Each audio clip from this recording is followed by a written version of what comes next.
প্রিয় মৎস্য চাষী ভাই ও বন্ধুরা, আপনারা কি মাছ চাষে আগ্রহী? তাহলে এই ভিডিওটি আপনার জন্য। এবং যারা এই শীতকালে পাঙ্গাস মাছের পোনা চাষ করে লাভবান হতে পারছেন না, তারা অবশ্যই আমাদের ভিডিওটি ধৈর্য সহকারে দেখবেন।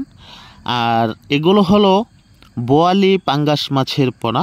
বোয়ালি পাঙ্গাস মাছের পোনা আপনারা খেয়াল করে দেখবেন, পোনাগুলো লম্বা প্রজাতির পোনা এগুলো। হ্যাঁ, তো বোয়াল মাছের পোনাগুলো কিন্তু এরকম লম্বা প্রজাতির পোনা হয়। আর এই শীতে আপনারা এই বোয়ালি পাঙ্গাস মাছ অবশ্যই চাষ করে লাভবান হতে পারবেন।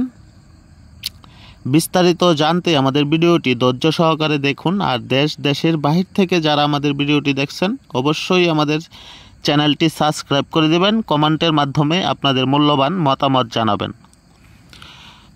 এই টাইপের পোনাগুলো আমরা বাংলাদেশের বিভিন্ন জেলায় হোম ডেলিভারি দিয়ে থাকি, অথবা সরাসরি আমাদের হ্যাচারি থেকে এসে পোনা সংগ্রহ করতে পারবেন। আর অবশ্যই আপনারা এই শীতকালে আপনার পুকুরে চুন পটাশ ব্যবহার করবেন। প্রতি 25 দিন 1 মাস পর পর এই চুন আর পটাশগুলো ব্যবহার করবেন। তাহলে আপনার মাছে ভাইরাসে আক্রমণ করতে পারবে না, মাছে কোনো ঘাও হবে না, মাছে খাবার ঠিক মতোই খাবে। আর অবশ্যই পুকুরের পানি কীরকম, আপনার অনেকের পুকুরের পানি অনেক খাবারে নষ্ট হয়ে যাচ্ছে, পানিতে অনেক প্রয়োজন দেখা যায়। হ্যাঁ, মনে করেন পানি শীতে অনেক সবুজ হয়ে যায়, অনেক গাঢ় হয়ে যায়।